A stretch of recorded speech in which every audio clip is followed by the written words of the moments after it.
this training camp, something specifically that I found interesting was one of your coaches, John Danaher, put together a specific plan where in the past, obviously you trained hard, you focus on all aspects of your game, but it wasn't as organized as it is now. Going into this fight, everyone's saying Anderson Silva 2.0. Now it's a serious Anderson. He's not going to clown, so it's a totally different ball game.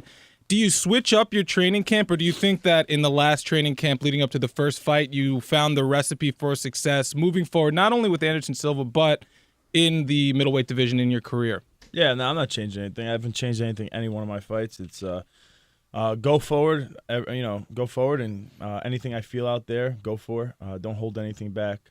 It's a chess match. When he thinks I'm going to do something, do the opposite, and that's really it. Be aggressive, and I feel like my cardio is going to be better than anybody at 85, so just push a hard pace.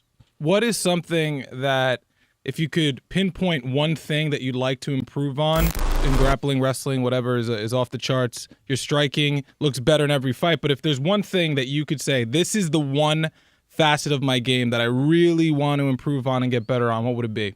Right now, it changes every week, honestly. I fall in love with a different art every week. That's pretty much how I get better. I'm gonna say right now I've been focusing on I want to get better in jiu-jitsu. Really? Yeah. And how's Danaher been with that? Have you been going to Henzo's a lot? Yeah, yep. Actually not that much. I've been staying on Long Island a lot. I went to Danaher one time, I think. So I've been staying on Long Island with Matt Serra and some of the good black belts out there. But it's more of a thing where I'm training it, and I beat up this little kid to my left all the time in jiu-jitsu on the road. The things I do to him, man. What are some of the things you do to him? What's the polite way of saying?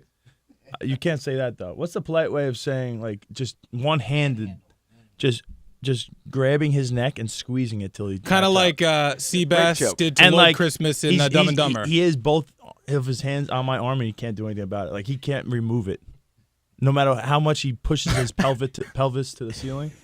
Doing the older brother with his hands. Why are you hitting yourself? Why are you hitting yourself? Yeah, the thing. I put his arms behind his. I put his arms behind his head, and just hold him there. He's on his back, and he just can't do anything. I could literally goober into his mouth, and he can't do anything about it. Well, let's get if you did that to Anderson Silva in the rematch, I think it would be guaranteed you would take his pound for pound, man.